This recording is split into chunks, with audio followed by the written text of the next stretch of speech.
important element of progress. Acting in secret and without proper accountability, because they always get things wrong, we can reliably expect that there are going to be more scandals coming out of this.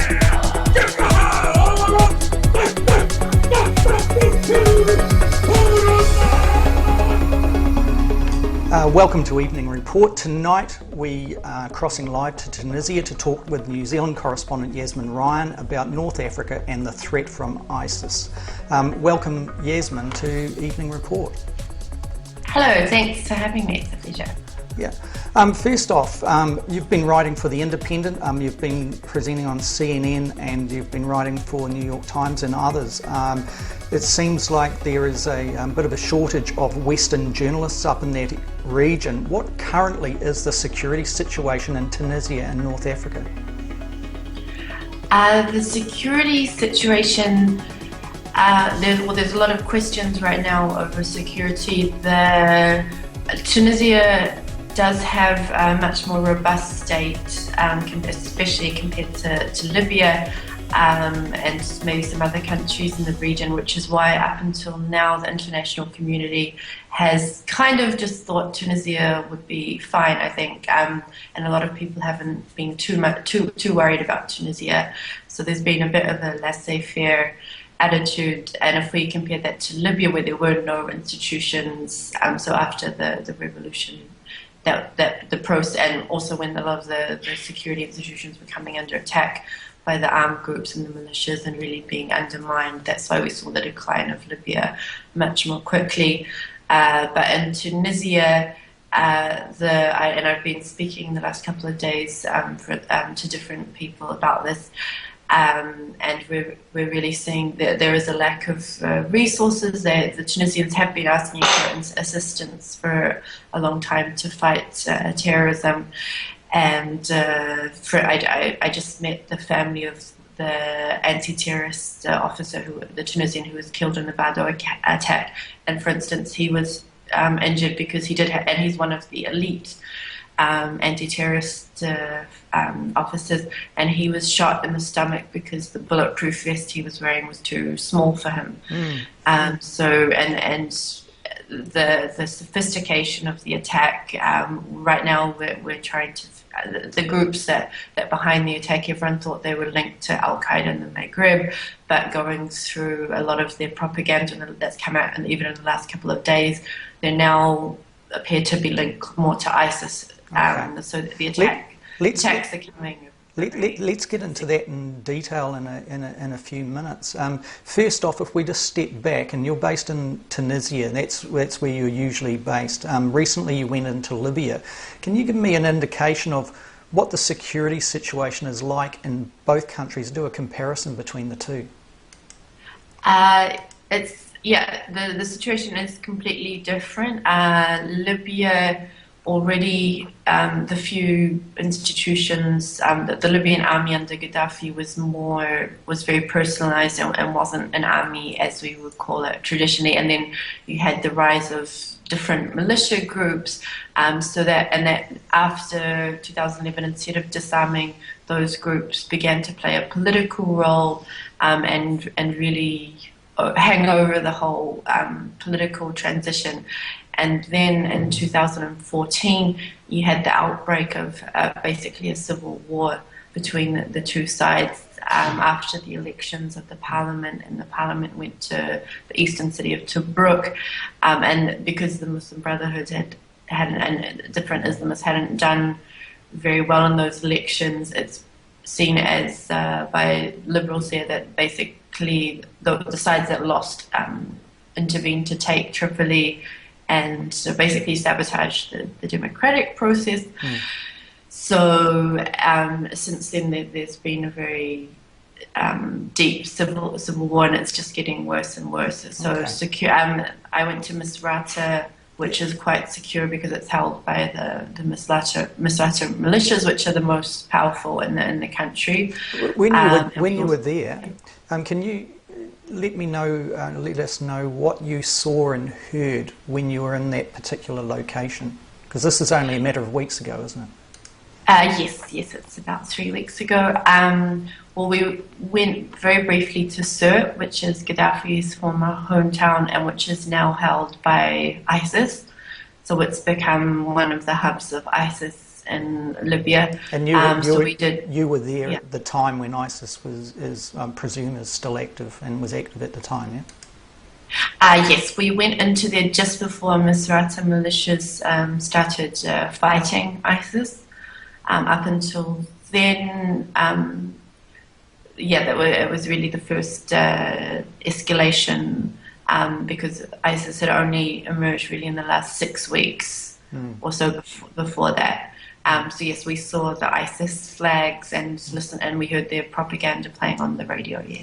So these fighters and those who are taking control, are they former Gaddafi loyalists? Are they former Gaddafi soldiers? I understand that you've written about this particular aspect of it.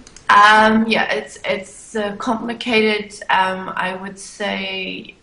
It's definitely much more complicated than that. There's Sirte is Gaddafi's former hometown, and so in Misrata, the perception is that at first, because they've been battling Gaddafi loyalists for the past few years, and they were quite focused on the revolution, but I think what's happening in Sirte has evolved well past that, and I think these groups saw an opportunity in Sirte, which is a weak area, but also very strategic, and they've moved in, and they already have a stronghold in the east, and I think it's definitely linked to the international jihadist movement. So when you're looking at that, the purpose of showing a presence in Libya, do you see that, and certainly the ratcheting up of the terror in Tunisia as well, do you see that as ISIS in particular sending a signal to the West that it is spreading, it's not contained in Syria and Iraq, that it is spreading North Africa and creating more fear and more terror around that proposition? Basically, these groups have been present in Tunisia since 2011.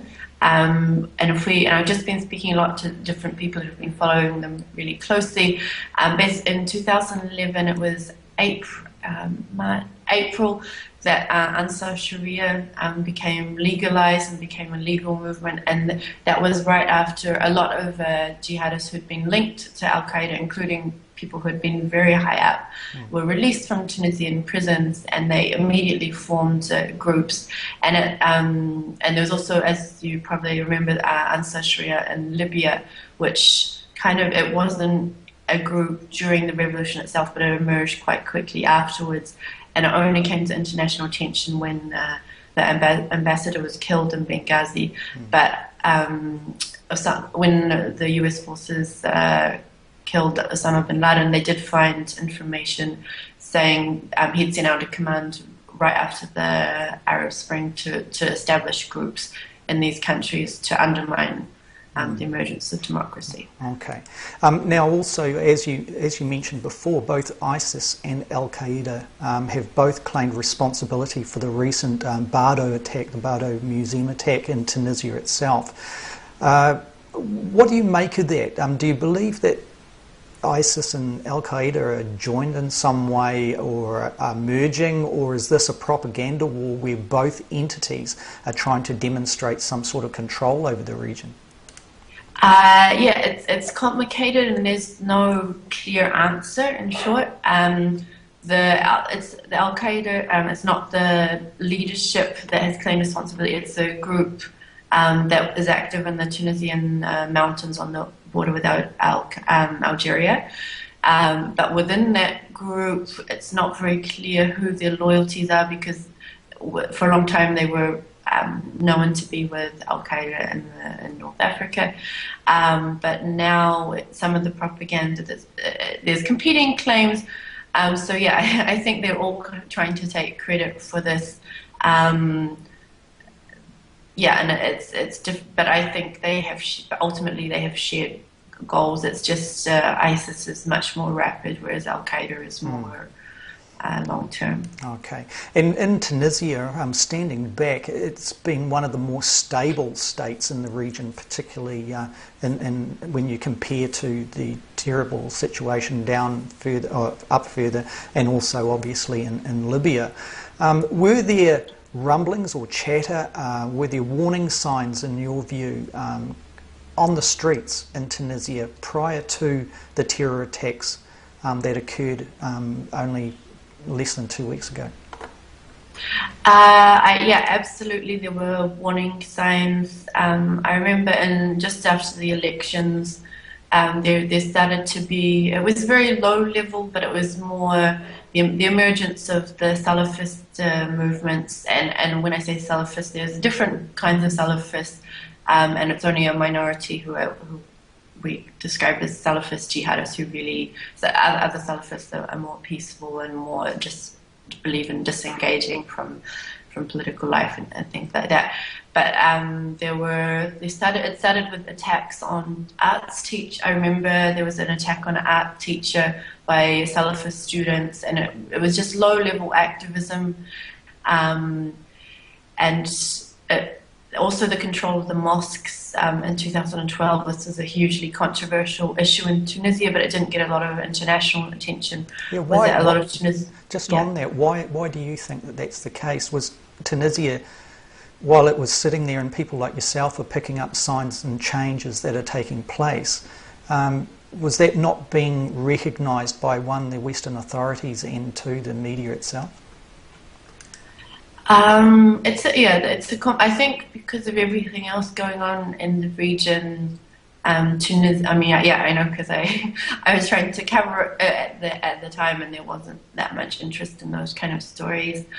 So I think with everything happening in Syria and Libya, and Tunisia always looks like the most stable, and is the most stable, and has definitely so many positive things going for it. And they did until 2013, when there was two assassinations, and the ISIS propaganda that I was listening to yesterday was referring to both of these assassinations as part of their campaign to destabilize it, and they were very clearly timed to destabilize Tunisia's whole political process, but they managed to get back on track. So I'm just bringing up on site at the moment, Yasmine, a list of your articles on for the Independent in the UK, and clearly, you've been able to really take that message to the United Kingdom, particularly in a feature style, which is lovely writing, by the way. It's really beautifully written.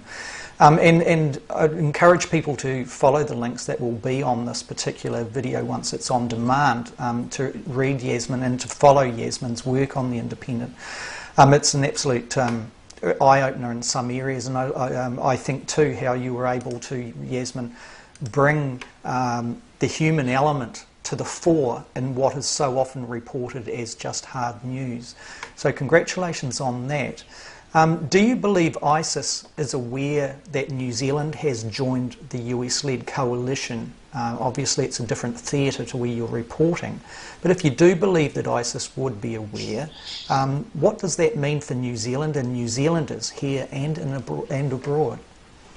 That's an interesting question, because when I was going through one of the statements that's come out in the last 2 days with the translator yesterday, one of the things they mentioned about the Bardo attack is that they listed the nationalities of everyone who was a member of the coalition, and they didn't list those people who had been killed, the tourists who were also, as far as they're concerned, targets. But they didn't list them because they're not prime targets. So that suggests, and they mentioned the coalition nations, and so they mentioned, for instance, the Australian, the British person. So that's a sign, and I think different, and it's something, because the news that New Zealand was entering the coalition came out days before I was travelling to Libya, so it made the risk factor for myself a lot higher. So yes, definitely they would be aware that New Zealand is in the coalition, and definitely that could be a risk for New Zealand civilians. Yeah, and in closing, Yasmine, in your assessment, the degree of danger has been increasing, by the sound of it. Do you still believe that it's safe enough up in North Africa for you to be reporting? Do you believe that it is very important for people like you to be up there and witnessing and recording and putting your message back? And if so, why do you feel that it's so important that you're up there actually putting your life on the line, potentially, in this type of conflict? In Tunisia itself right now I still do feel safe, and there's a high number of foreigners. The embassies are all here, no one's pulled out. A lot of NGOs across the Arab world are based in Tunisia because it's the most free place. A lot of people who have pulled out from Egypt and Libya have come here. So right now, and I did ask someone this yesterday because it has been a concern in the last couple of weeks that I started to think about. It's likely that Tunisia will get worse, that this campaign will be ongoing. But right now, I think it's important it's the critical time. If the international community disengages now, that would let them win, really. So I think it's important. The next few months will be decisive for Tunisia, so it's important for journalists to be here. Oh, thank you for your time, Yasmine, and it's an absolute pleasure to see you again, and no doubt we'll get to chat and have a coffee when you're back in New Zealand soon. So, yes, thank you. Take care. I hope so. Thank you very much.